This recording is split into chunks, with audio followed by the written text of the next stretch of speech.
Hey guys, welcome to another episode of the Sales Manager Academy podcast. As always, I'm your host Omar, and we talk about leadership in the boutique retail setting. What does that mean? We're talking about leadership in think like wireless, think AV, think appliances, think furniture, think anything outside of your big box retailer. Typically, it's not just the products that you're pushing, that you're selling, that people are coming in for, but it's also the services. And more importantly, it's the services that really tie the products together to make sure they're getting what they're looking for, right? So this is a little bit more niche. It's a lot more focused on what we're looking for. Typically, you're not running with like a group of 30 to 50 people at one location, right? You have your sales team that you're focused on that really lead the charge for pretty much everything that you're doing. And from there, you're really trying to grow, you're trying to scale what you're doing.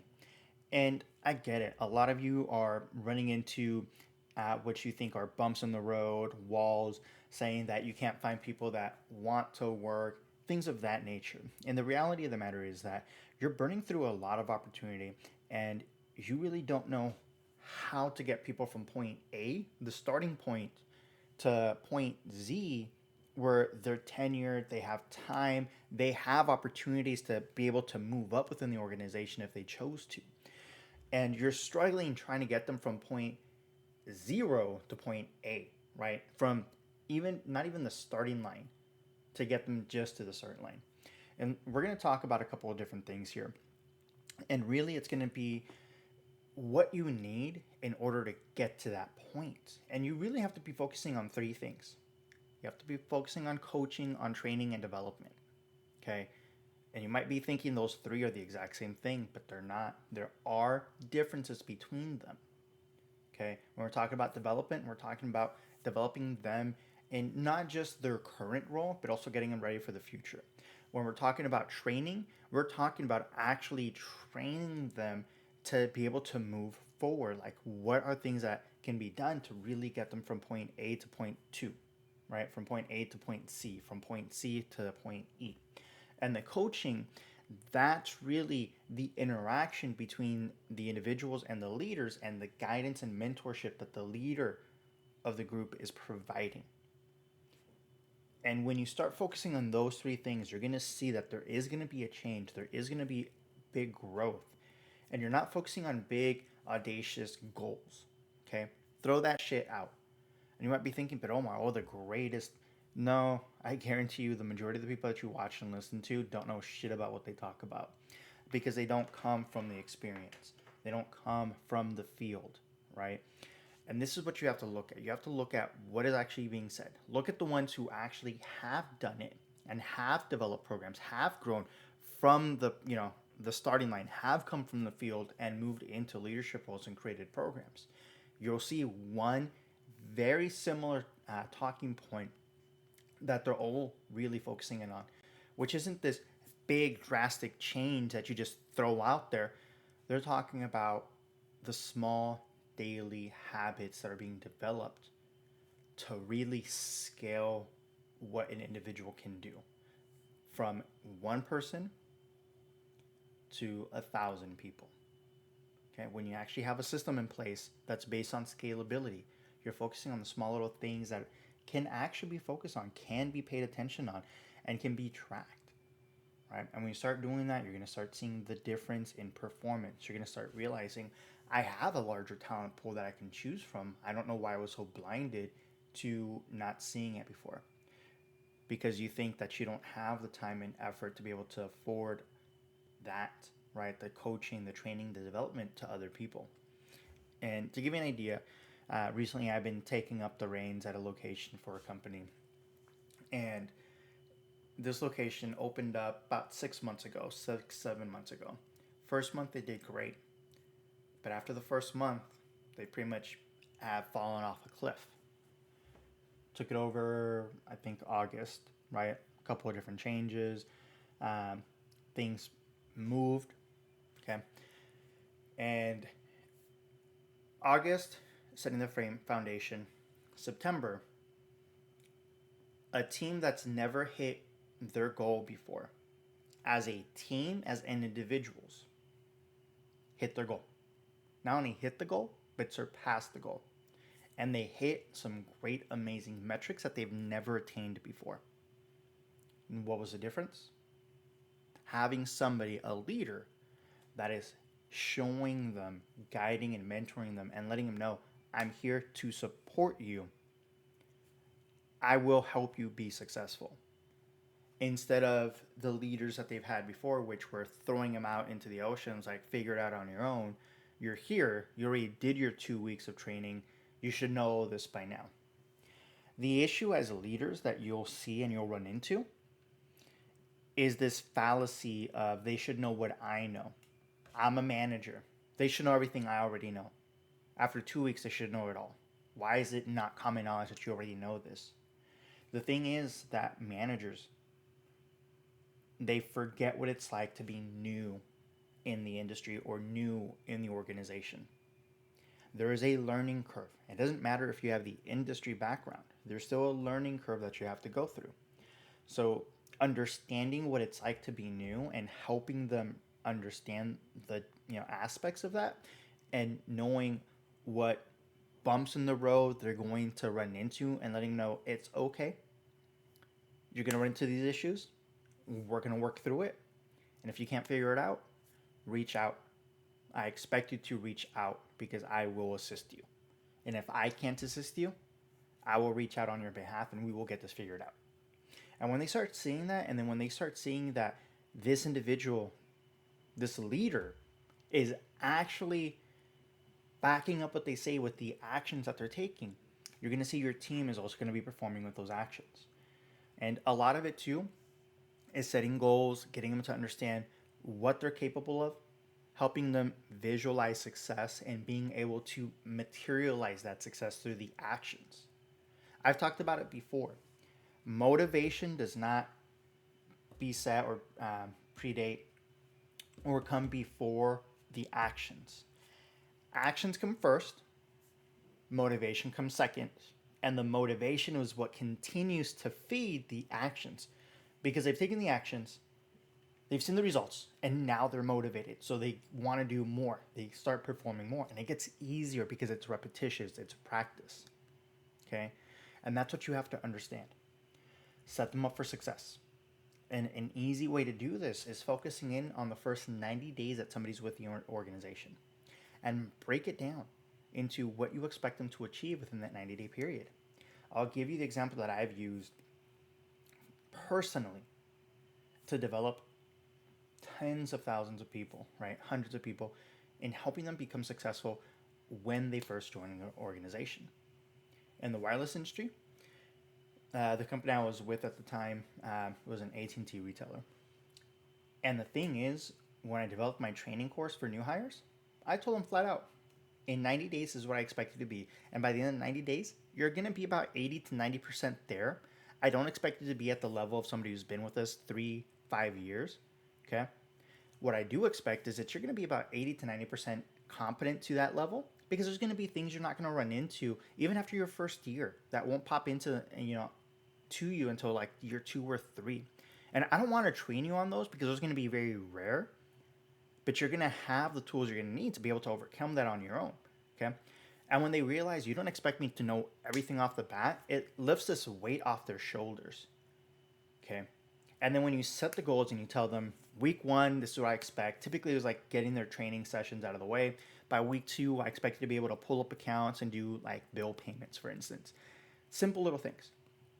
By week 3 and 4, I expect you to do upgrades. I expect you to do new lines, right? Voice, right? VGAs by week 4. Okay. By week 6, I expect you to be able to do, wearables, tablets, and also business account, right? A new business line. By week 8, I expect you to be able to do entertainment, TV, right? This and that. And at the time, the AT&T was also selling these, if you guys remember, right? Digital Life, an alarm system. Okay. I told them by the 90th day, I expect you to be able to, pitch and close at least one. So you give them this roadmap of what they should be able to attain by certain dates. And what you realize is that they start accomplishing those goals faster because you're giving them some buffer to be able to do it. And you've kind of broken everything down so they're building blocks. It's almost like they're building the Legos on each other. Okay. Now it becomes easier because they can easily stack the knowledge and they're like, oh snap, this is how they all come together. Like it's easy. And what I typically would see is most of them hit all of that, or at least like 90% of that, by the 45th day. They were doing upgrades, they were selling new lines, they were doing business accounts, right? Pitching them, closing new lines on business, CRU for those of you that know that. They're doing, internet services, all of this by their 45th day. And it just became easy because it gave them that confidence of, well, I'm already ahead of the curve. I'm getting this. They feel some type of mastery over what they're doing. They're not 100%, but they feel comfortable because in their mind, they achieve that goal faster than the expectation. So that motivation drives their behavior even more so that they will accomplish more. And when you break it down that way, it makes them understand that this is not as scary as I thought coming into this. And that's what you want. Now, it's not just giving them the milestones and being like, figure it out. You're also guiding them. You're also coaching and training and developing them along the way, right? It's you, and obviously if you're an area manager, district manager, regional, you have other people that are actually doing the majority of the training with them. So part of it is you checking in with those new individuals that are coming in so that you have an understanding of kind of where they're at, and then also checking in with the leadership that is training them so that you understand where they're at as well and what they're seeing. That way you can kind of get a better understanding from two sides. And it just becomes a lot clearer picture. And then you're also at that point developing your future pipeline for leadership as well to be able to replace you. And it's never a bad thing. Replaced or to be replaced by your own people is one of the most amazing things. And I'll say it in a negative way.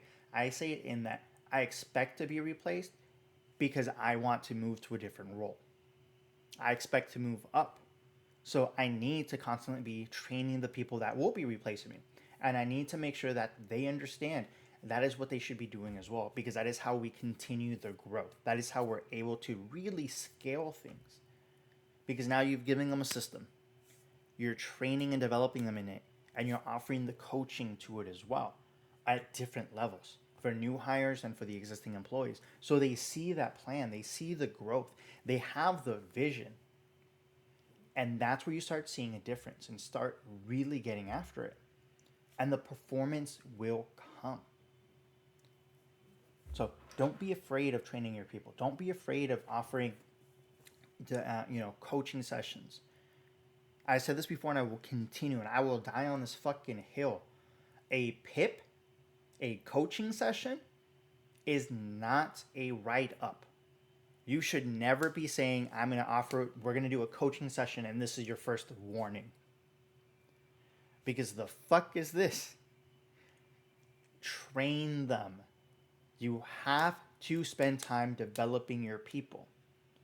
Don't do this mindset of, hire slow, fire fast. Because the question becomes, are you even offering any type of training? You're bringing these people on board. And then you're wondering why you have such a fucking big ass back door when it comes to churn.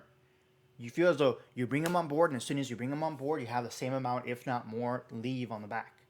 And it's like, what am I doing? I'm barely able to keep up to backfill what I have. Training goes a long way.